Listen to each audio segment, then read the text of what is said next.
Hello and welcome, everyone. Thank you so much for joining me. Welcome to Back Chat. Welcome to Move with Scoliosis, which is your channel with everything about Pilates, yoga for scoliosis. So I can see some of you are already joining me live, which is fabulous. I really, really appreciate it. So feel free to use the chat if you're here. If you're not doing anything else, if you're not driving or anything like that, if it's safe, then feel free to get involved. So use the chat box. You can ask any questions. I've got a fabulous guest here today, so I will be chatting with you, but feel free to leave any comments, questions in the chat box. I will keep an eye on it, and then I can discuss those questions, obviously, as well with my guest. So it has been a while that we've had one of these live conversations, and I really, really enjoy them because we're talking about somebody's scoliosis story and somebody who knows definitely how to work with their own body, obviously.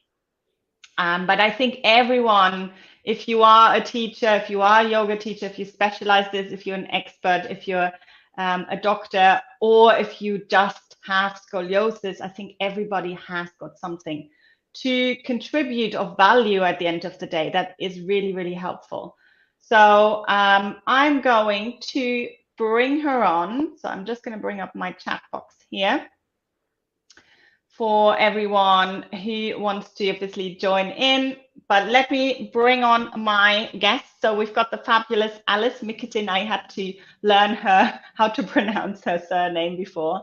But she is a yoga teacher and she's a psychotherapist. And she's going to tell us all about her scoliosis journey. There she is. And she is in a lovely, fabulous place at the moment. Alice, tell us where you are at the moment. Okay. Hi, everyone. Hi, Christine. So I'm in the Scottish Highlands. Shall I share the view? Okay. Yeah, maybe give us a little. Let's just share the view, shall we? Let's share the view where you are. Yes. Beautiful. There we go. So what's the area called? Okay. So this is the northwest coast of Highlands. Okay. We are near Alipool. And the water outside is the Loch Broom. That's how we call my. That's how you pronounce it. Loch, yeah, that's Scots. Yeah, it's not Loch. It's not Loch Broom. It's Loch Broom. Okay, you said it much nicer. Yeah. So and it's a beautiful day today, even though a few clouds, but it's always sunny here. Only occasionally, like today, we have a few clouds. Ah, lovely. Okay, so Alice, why don't let's get we're gonna dive straight in, I think, because yeah, we want to make sure we obviously make the most of our time together. So I would love to hear your scoliosis story, and I know everyone always is like, oh, where shall I start? And this could be a very, very long story, obviously, but yeah, let's start there. Let's start with when was kind of the first time that word scoliosis maybe appeared in your life, and what happened after that? Mm-hmm. Okay, so actually, the word scoliosis didn't appear simultaneously as I found out there is something going on in my back. Okay. I was about 18, 17, so yeah, adolescent. And I just remember leaning against my wall in my room. And I just suddenly thought, wow, that's odd. There was a lump kind of on one side. It felt totally different one side towards the other. So that was kind of first time I thought that's a bit strange. And then shortly after that, I had my neck seized, so I couldn't move my neck. So I went obviously to doctor.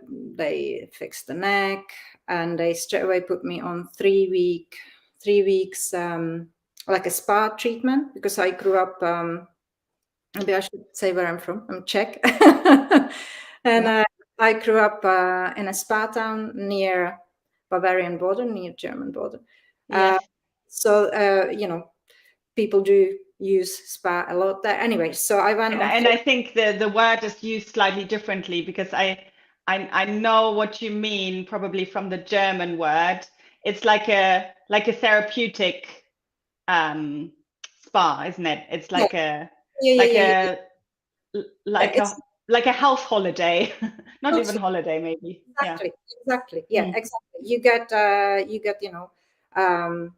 special massage, special electro treatment, special physio.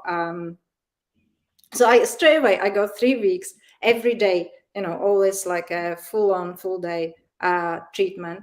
I was told, no one told me that I have scoliosis. They just said, you must follow this, these exercises every day, like brushing your teeth, because your back and all that kind of thing. But no one actually said scoliosis, if you know what I mean. And yeah, so of course, being teenager, I didn't do the exercises afterwards. And slowly I was having more and more problem with my back, even though the scoliosis was mild. Obviously, no one was saying I need a surgery or anything in that sense. I start going more and more into that kind of posture, and having more and more back problems. And yeah, and then it's just from one doctor to the other, it kind of was obvious I have mild scoliosis. And when I was in my early 30s, late 20s, also I have to start doing something. I just can't, it's just my body was totally changing in front of my eyes, So I started doing yoga. That relieved a lot of pain, a lot of pain. I think as everyone with scoliosis know, when you're busy, when you do a lot of things all day long, you have pain, and you kind of so that helped enormously. My posture starts sort of changing. I wouldn't say straightening, but changing. I was stronger. I was sort of, everything was. And then I realized that because of my profession, which I actually currently am full-time yoga teacher, because I moved from full-time psychotherapist, where I was using art as my sort of communication sort of base. I moved from that into full-time yoga teacher. But there was a period where, as I was actually discovering how yoga is beneficial, not just for my back, but mentally, I started introducing it into my practice more and more. So there was obviously talking, there was painting, we were using colors, we were using a lot of different art media, but there was also a bit of yoga going on. And through that, actually, I have discovered how much symbolically, but our mental state reflects in our body. How sort of, in a way, it's kind of obvious if you know someone who is acting, who is an actor, we use that, don't we? We use body to, we fed up, or that kind of posture, or someone old, or Yeah. strong, that kind of. So it was kind of really coming into it. So I started using yoga postures for releasing certain tensions, certain emotions, certain sort of state, lots of breathing as well, breathing techniques. And yeah, so that kind of became universal. It's not tied just for scoliosis, but because I had scoliosis, or have, sorry, I still do. Even though it's when I look at my images, I don't do X-rays. I try avoid the X-rays as much as I can, but I monitor my own back. So I have my partner take photos of my back at least once a year. at least once a year. Yeah, it's really got much better, you know. I don't know. So sorry to interrupt you. Just before we kind of move on, you said you're kind of avoiding to have X-rays. Is that because of the radiation, or because you don't want to see the Right. Oh, good X-ray? point, actually. No, I kind of know that I would avoid from a fear of radiation or whatever. I generally try to avoid everyone with white coat. Ah, okay, fair enough. Just joking. I think if it's needed, it's needed. You know, I have Yeah. regular X-rays every 2-3 years for my dentist with my dentist. You know, I Yeah. have so wisdom teeth, they're slowly coming, so he keeps so it's not about fear of radiation, but I think if it's not necessary, I would rather do something else with my time, something. And also very good point you had there. Well, if it's not really bothering me that much, you know, on the external images I can see how things are going. I don't actually need exact measurement or exact, but that's me. Okay. Yeah, and I thank you so much for sharing, because I think so many people always get kind of give too much importance to this image, to the X-ray, and I always say, you know, look, it's just a snapshot of Well, exactly. what does it actually say about you? Nothing really. Exactly. And you know, that kind of goes hand to hand with how I actually work, you know, with again, not just with people with scoliosis. My classes, I actually have no one literally about me with scoliosis, but only people who come and visit. People who live in this area, it's just this just doesn't seem to be scoliosis around here. I might come to that later. Yeah. And yeah, so I work. That's exactly how I work with, you know, with this idea, the image we can sort of become obsessive with it. We can focus on it too much. It can scare us as well. So in a way, the doctor in my teens, he was a very good friend of my mom, and I think that's why he didn't want to label me, or that's why he didn't want to sort of scare me or anything like that. He just he was brilliant. He really just did exactly what he thought was the best. Okay, and encouraged me, keep moving, just keep moving, doing these exercises, keep moving, be strong. Yeah, That's very so you think he kind of did it on purpose, that he didn't kind of he probably diagnosed you in his head, yeah, or on his report, but he yeah. didn't actually mention the word to you. No, he didn't sort of go, oh, big trouble, scoliosis, and needs this and that, and if he didn't scare me, he didn't try to scare me. If you ever do this, you will end up with back, which I noticed that I am slowly ending. And I think this is very, I mean, you have to write him a thank you letter, really. Oh, yeah, he's. It's very forward thinking, because I mean, I just remember, so I had a kind of a moderate scoliosis, also not enough to kind of, I did have physiotherapy, but I didn't have like a, you know, brace or anything like this.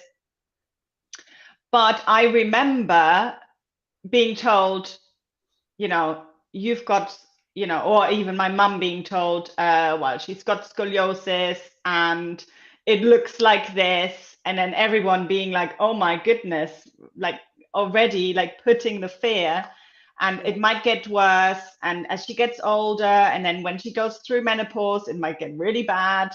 And how old were you then? and I was like, I was not even in school, so or was just in school, I think. So, and this is just a doctor, obviously, kind of that's his job. He does this all the time, right? Not really thinking about what effect this might have emotionally on not only one person, but on a family, obviously, as well. Exactly. So I think this is amazing that he kind of thought in this way, and he was like, well, he maybe that's his natural way of working, saying, "Oh, I'm not going to make a big deal out of this." He is that kind of person. He's really, he sees a lot of things in context, and I think I learned that as well. See everything in context, and with scoliosis, there's, I mean, again, I guess I was lucky I met him, not a different doctor. I was lucky that really it was, or it is. I keep talking about like in the past. Guys, I really still do this. It's just wishful thinking here. But it's a mild, so S-curve, okay, S-curve, and mild. But so visually it wasn't bothering me, but already there is that, that one side is like that, the other one's like that. So already that makes you a bit conscious. Definitely I wasn't having dress with a big open back, I mean, I kind of didn't miss them, but it wasn't on purpose, but that it's in the back of your mind, and that so but it never really bothered me that much because no one ever made a big fuss about it. So I think that is important. So so it was more the what did bother you was obviously the pain or discomfort that was that you were experiencing. Because after a busy day at university, for example, I remember getting ready for exams and being tired and working a little bit, on the side, a student job and things like that. I remember I had to come back home. I lied on the floor, the hard floor, and I just really needed the whole body to be absorbed by the floor, readjust for at least 15-20 minutes till I actually was able to to make myself a dinner or yeah. So that was kind of, that pain really I think pushed me into sort of looking after myself a little bit more. And I think then by the time I actually started doing yoga regularly, I already was fully trained and practicing psychotherapy. So already there you kind of have that, or you should have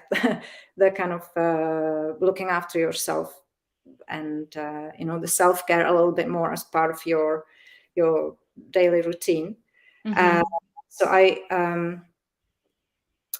so when I started doing that, and I realized that like, for example, certain postures, how they affect you instantly mentally, like for example, mountain. Have you ever thought of mountain as some kind of mental booster, or what it does mentally? Well, yeah, it's a grounding. It's like a connection to the earth, and it's I find it, again, for scoliosis, it's a very much a well, actually, mountain is can be really tricky with scoliosis, to be honest. But it's a place to start, and like feeling your feet and stabilize everything, right? If you're feeling like all over the place, if you're feeling like, it's too much going on, and I don't know, I'm in my head, I do these grounding poses to kind of connect back. Yeah. So, I call mountain confidence pose. Okay. So I was using it a lot with people with anxieties, which is if you have a not mild curve of scoliosis, if you have a bigger curve, if you have doctors who are going, wow, this needs a bit more, or so if you have too much information, maybe that scares you, obviously you feel anxious. Okay, we feel the anxiety which comes with scoliosis, not even because the scoliosis itself, but it's just what it brings with it.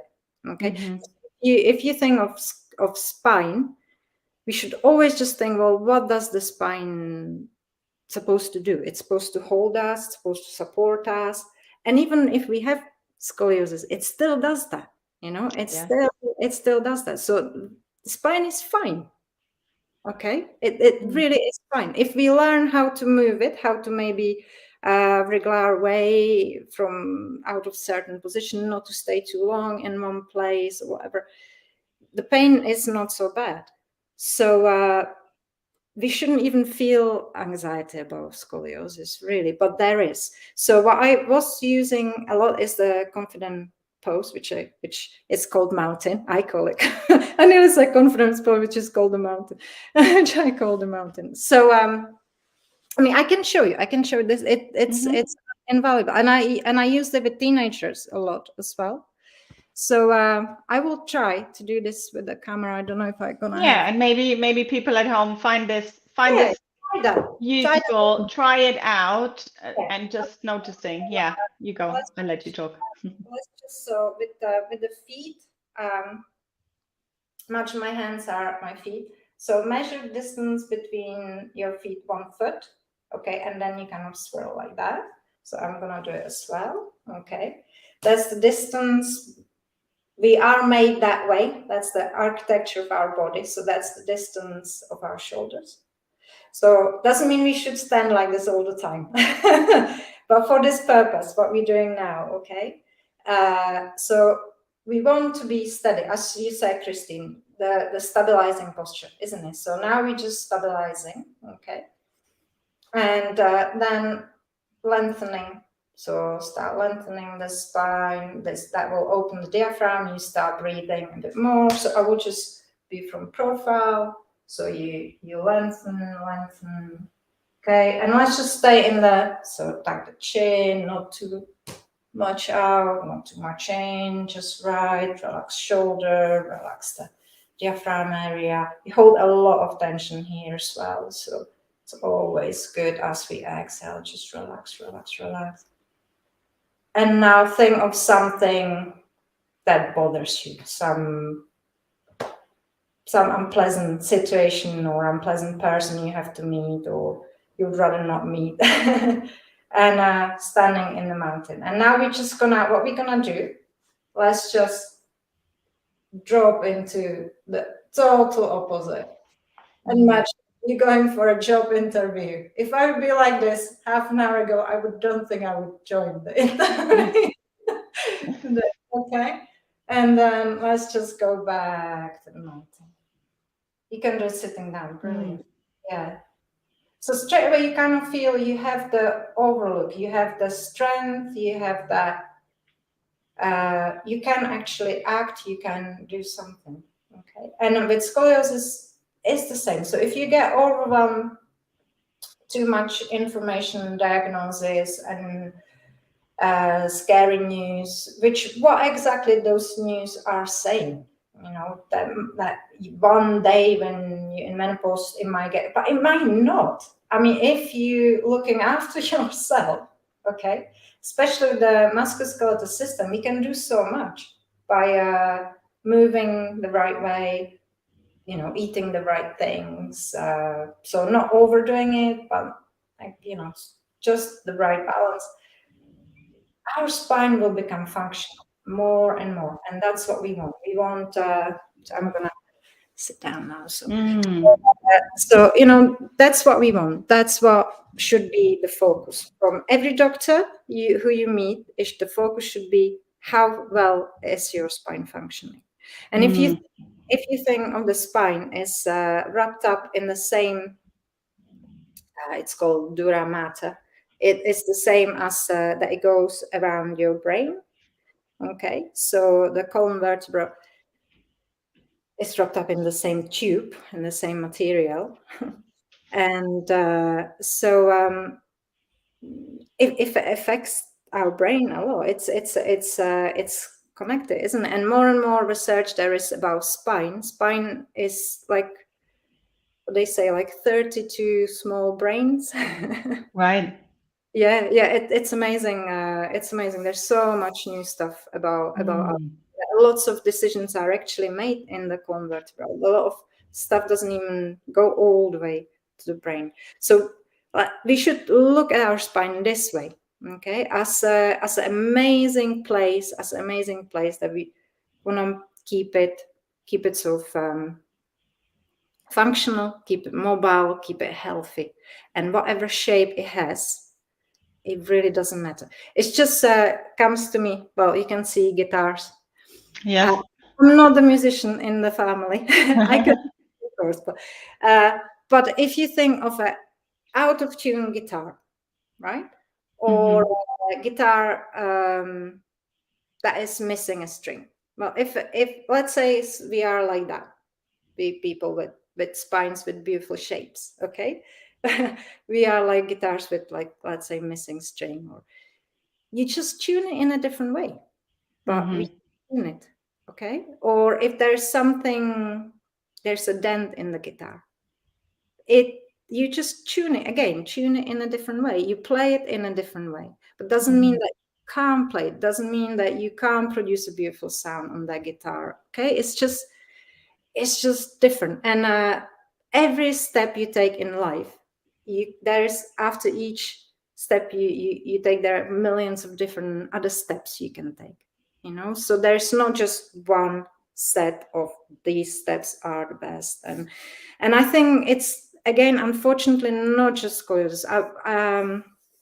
I'm working with a lot of people with diagnosis. They bring me their thing, and it's so it's not just us. It's everyone gets scared. Everyone gets scared. Everyone get these. I don't know why. I don't know why they can't put it a bit more in a context when they gently break it to people. Okay, that's just what does that really mean? What's that really mean? That doesn't mean that you're dysfunctional. Doesn't mean you can't do this. So it's very important to not lose track of that when we worry, and more focus on the pain. What can you do not to have pain? Even though I have pain very rarely now, but I still do. That still happens. Still happens. But I know quicker how to get out of it, what to do. Remember last time? Yeah, sorry, you want. Yeah, sorry. I just wanted to go back because you're following your train of thought, and it's amazing. And obviously, I just want to go back to this idea, which I love, about kind of using your yoga to affect your mental state. Can you talk a little bit more about this? Because obviously you've given us this example of the mountain pose. Yeah. Are there any other examples you can maybe give us? Yeah, I mean, yeah. For example, lying down spinal twists. I have a lot of different types of lying down spinal twists. They're brilliant for, again, releasing anxiety. Okay, so confidence pose is okay, but sometimes people can't even stand on their feet. They're just too. They just need a lot of support. So I can't hold them, so the floor can. And spinal twists are brilliant for releasing a lot of anxiety. Another exercise what I'm working with, mountain, it's instant. It's really, that's why I probably choose it, because it's very, very, very instant. You can really, really feel the effects straight away. Another one, pelvic floor. I regularly in every of my yoga class there's a pelvic floor exercise, and I was working again in when I was practicing psychotherapy, art therapy, pelvic floor exercises. Pelvic floor, it's our safety net. It's part of the safety net, so it's part of the core. It's part of all that holds us, keeps us up.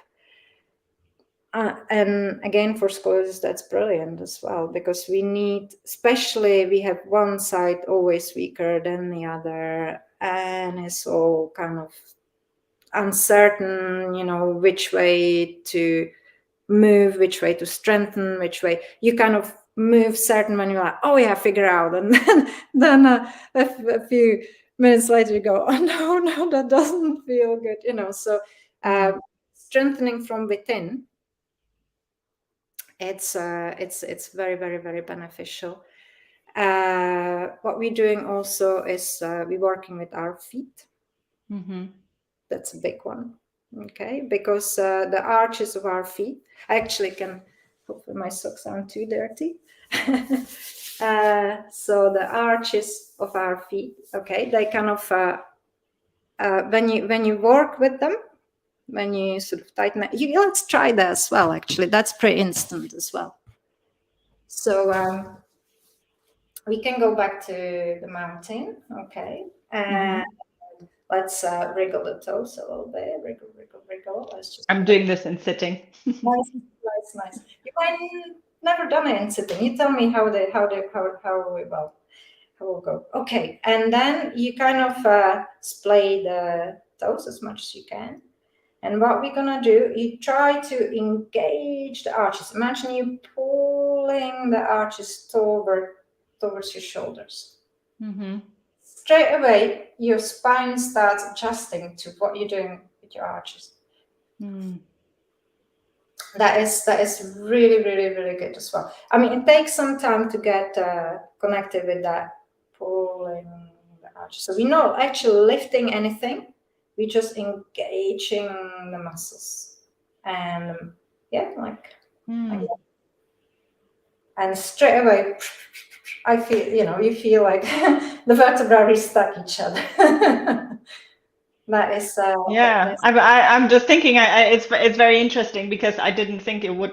I mean, you've got a different, you're aligned obviously when you're standing up, but even when I sit and I lift the arches of my feet, I can feel it in my pelvic floor. I can feel that lift, so that connection is still there, which is amazing when you're sitting. Nice. And then obviously another invaluable tool is breath. So again, we hold anxiety, a lot of anxiety here. Yeah, there's a lot of but it could be anywhere else. So there's another exercise we could maybe try if you want. It's again, imagine something unpleasant. I'm sorry, guys, to kind of throwing unpleasant memories, or but we're gonna get out of it. This is a tool to help you how to get out of it. So something unpleasant. Generally, when you think of unpleasant, we're already sinking. Already. So we can then start.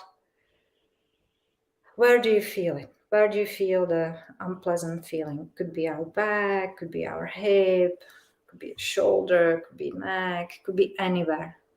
So instead of panicking, how I'm gonna sort the situation out, how I'm gonna take that situation, what I'm gonna do. Don't worry about that to start with. Just try to find in your body, where does it hurt you? Where do you feel it? Where do you feel the tension the most? And then start breathing into that place. So as you breathe in, you bring in, very often is here, but it could be anywhere. So you breathe into that place, and as you exhale, again, you just try to relax the area. Relax the area where you feel that discomfort. Okay? And when you sort of start using this tool more and more, it will become easier and easier to do as well, because it takes time to get used to stuff like that. But it will help. It helps with them. It buys us time. It gives us some distance from the whole overwhelm situation, and suddenly ideas will come. It directly connects to their creativity. So creativity is what helps us to go forward, what gives us ideas about constructive possibilities we have in front, or the potential. Okay, because we might sort of get focused, okay, I will never be a ballet dancer because I've got scoliosis, or I will never date this guy because I've got scoliosis. I don't think he would mind this, because if he would like you, you know. We get obsessed. I mean, we all do, yeah, and to a certain. So instead of sort of overthinking it over, let's just go straight into your body. Where does it hurt the most? Where do you feel the pain the most, or the tension? And breathe in there, into there, breathe out, and I mean, it's a whole part of letting go, isn't it? Letting go of. Yes, because the solution is not to ignore it or to kind of fall. Well, I just read this book by a psychotherapist who specializes in working with scoliosis, Elisabetta D'Agata. She was on this podcast as well. Yeah. And yeah, she is always kind of making these connections, obviously, with the body as well, and that a lot of people sometimes with scoliosis, so she has just found this in her personal practice because she sees so many teenagers mainly, that they tend to be the quite high performing, very, very not driven, but good girls. A lot of adolescent teenagers with scoliosis are like the ones, they want to do well in school, and they want to they want to do things right. And you know, this she was making this connection, and how we're often kind of then falling into this pattern of we have to be this, we have to be that, we have to not show any of that weakness, we have to be in our brace, we have to be a completely straight, and we have to be good all the time. And what does that actually do? What does that actually is it sustainable? How is it sustainable? It will come out at some point, right? If you that was the other thing she was saying, you can, if you push feelings away all the time, they will come back at some point and hit you in the face, probably. Yeah, at least and then when you're just not expecting it at all as well. Yes, yeah, absolutely, exactly. So I like this. Yeah. So this is it. It's that kind of, you're learning how to let go, you know, and how to be really with yourself, and putting things in the context, putting things in the perspective. You know, like on a simpler version of this, we can maybe just go talk about posture, right? We always start our yoga class in sitting. I think most people do, and not all, but yeah. But even standing, and when you know, the worst thing to do is to start the idea, okay, good posture, and then everyone has image in their head. Okay, good posture. This is it. This is the good posture, you know, and you start like a soldier.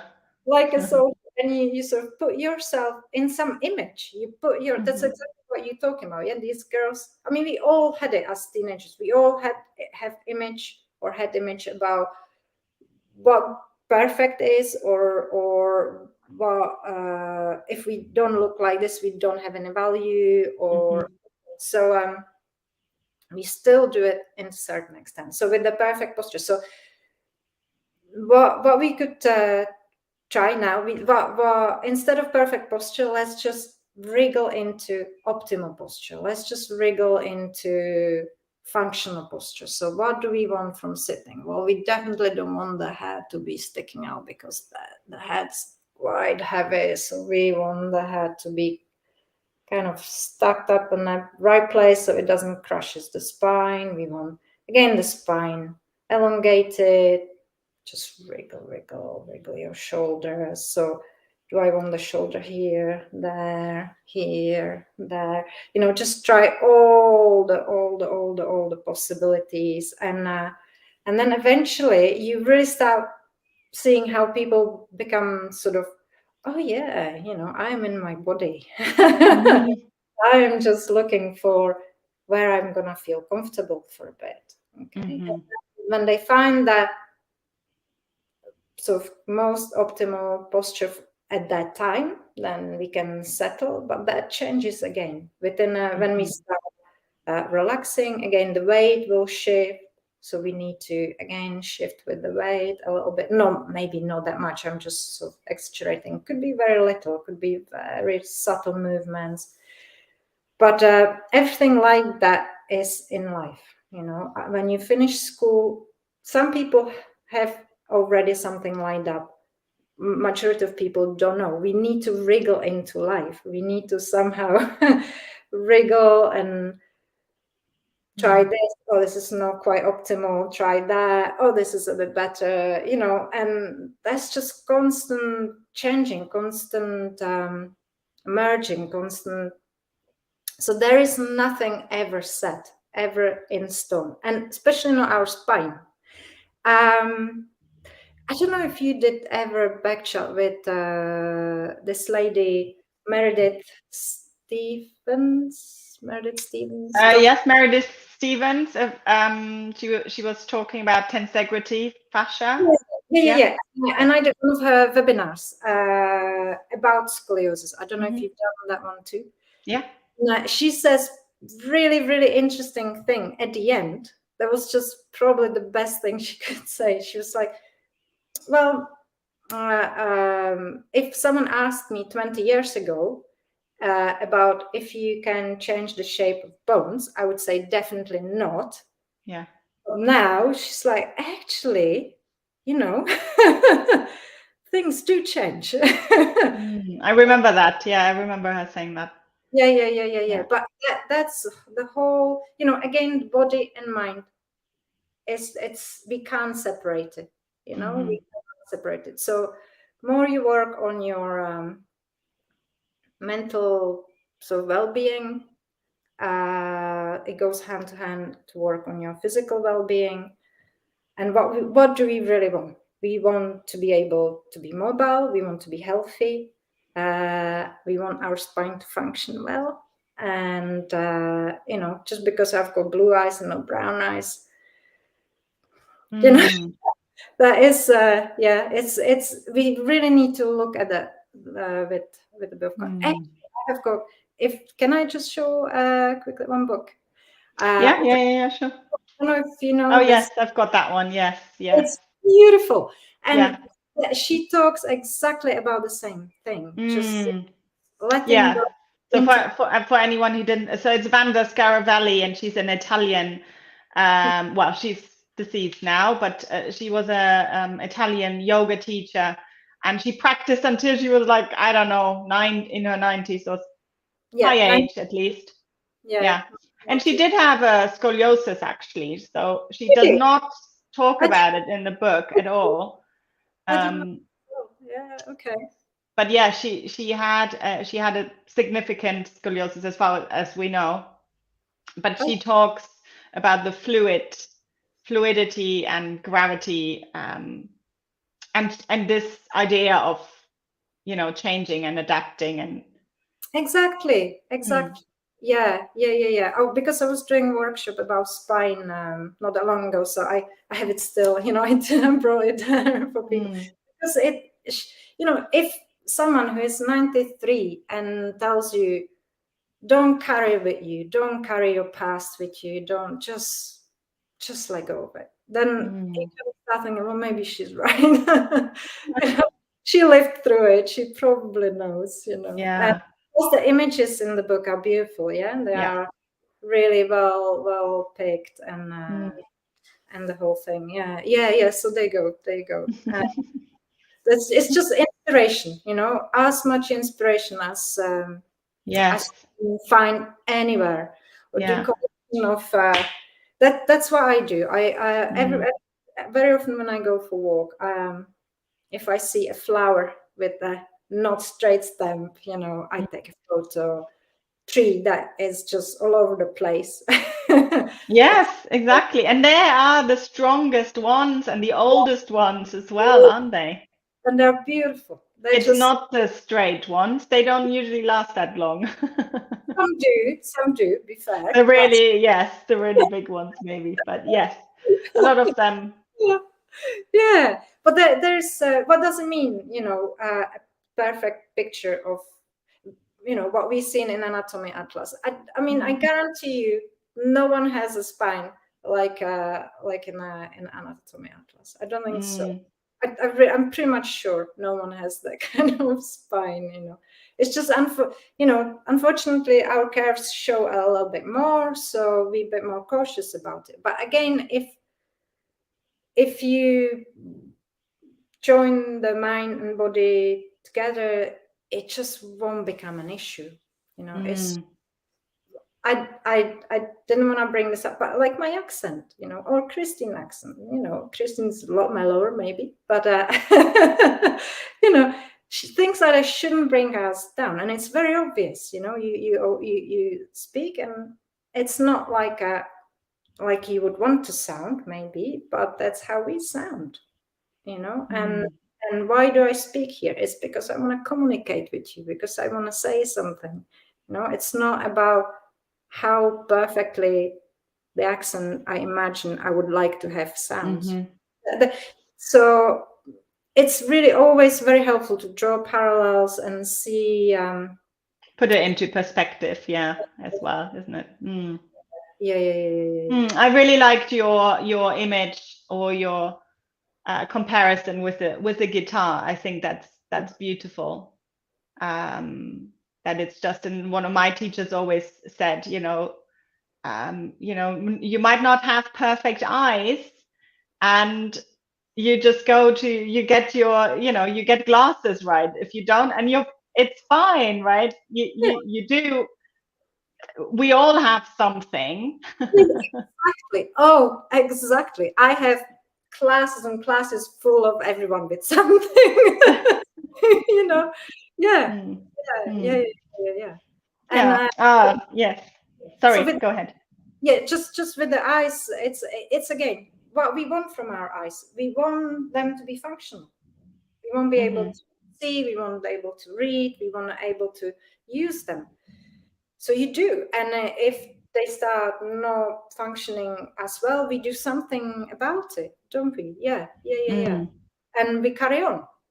And we integrate the whole thing. Yeah. Yeah, absolutely. And it doesn't mean we start to ignore it, right? It doesn't mean like, oh, like some doctors, because that's the other thing that happens sometimes, you get dismissed, right? You go and see maybe a doctor and they will say, oh, it's just scoliosis.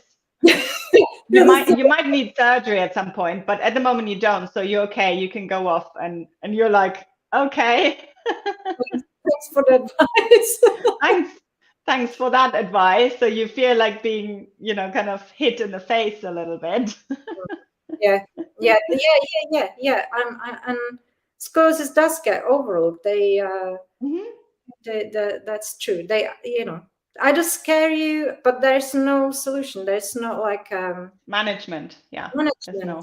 Mm, Yeah. mm, So that's why this sort of chats are brilliant. Like you started. It's great because people can hear other people. Again, try to find the inspiration anywhere we can. mm-hmm.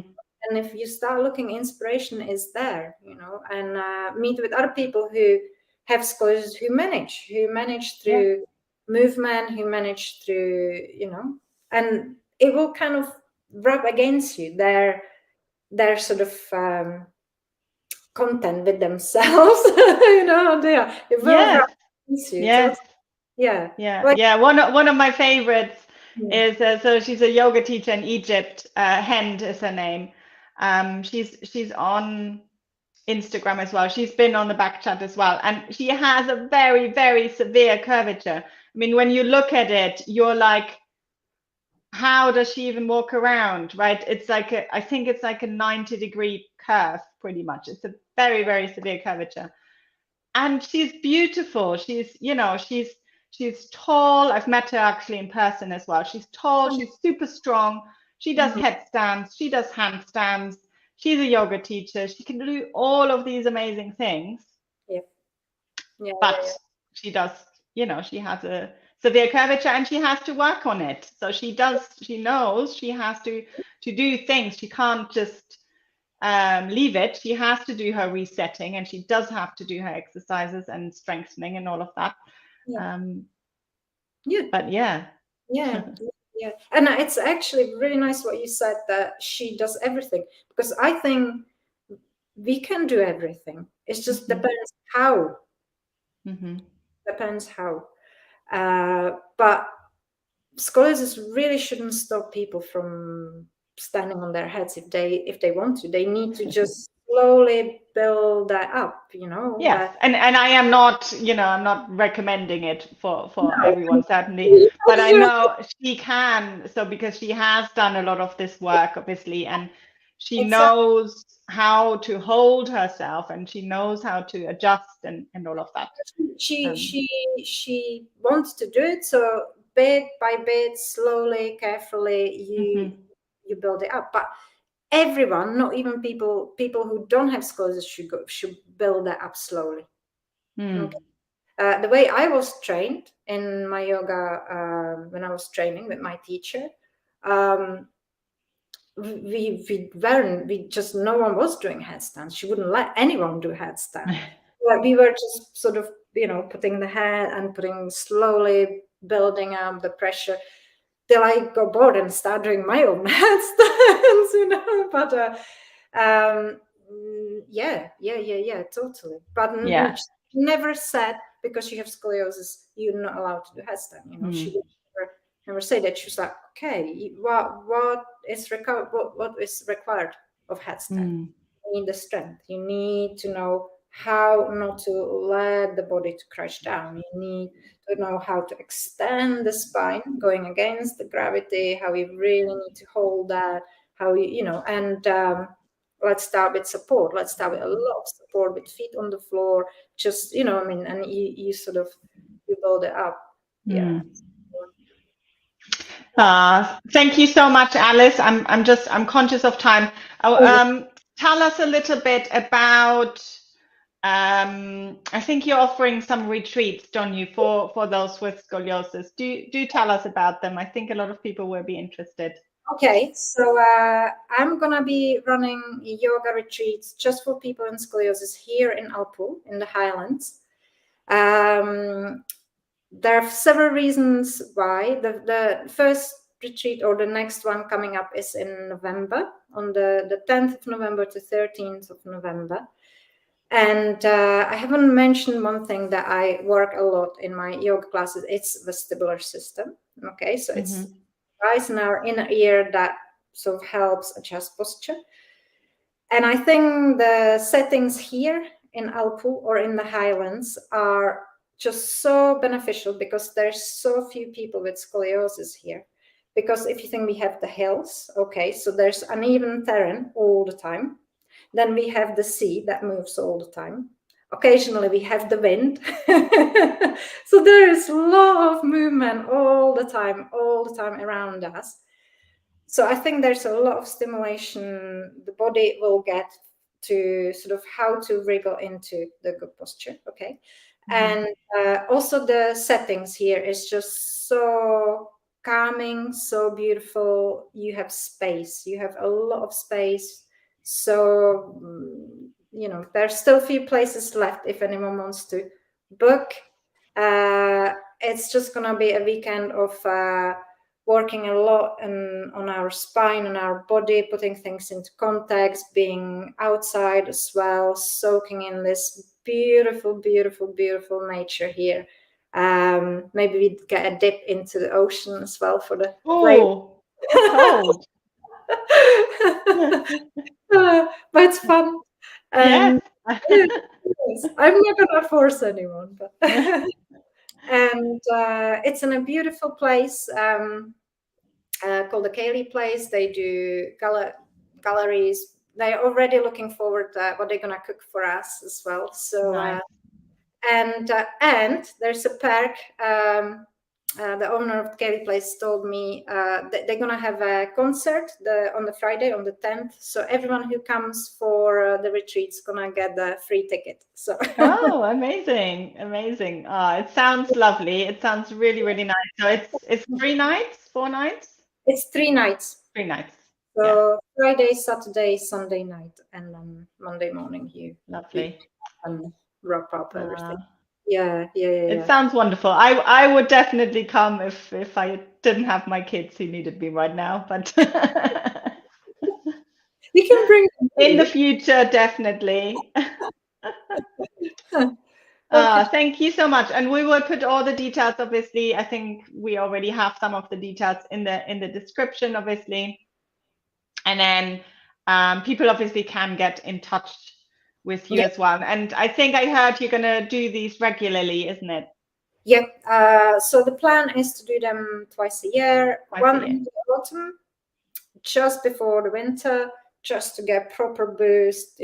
Really give the body as much as possible to sort of carry on through winter, and then in the spring again, just sort of lift all the winter from us and get moving again. And yeah. Nice. Can you show us around one more time, just a little, for those who missed it in the beginning? I think it's just so beautiful. Which way do I go? That way. That way. Oh yeah. Yeah, there we go. Wonderful. So nice. But that's just Beautiful my Scotland. that's just my sitting room. There's so many beautiful views. But you can see you have space, yeah, a lot of Yes, space. absolutely. I love it.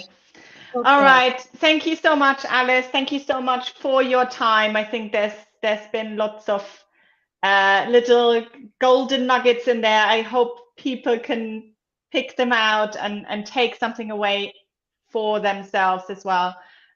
Because yes, I think we need more people who talk about this connection of the body and mind. And yeah. Yeah, So definitely. thank you so much. Okay. And yes, I there's some people in the chat. Liz is saying thank you, and Alice, very, very helpful discussion. So thanks so much, everyone. And yeah, we'll see you very soon for our next back chat. Okay. Thank you, Christine. Bye-bye. Bye-bye. Bye.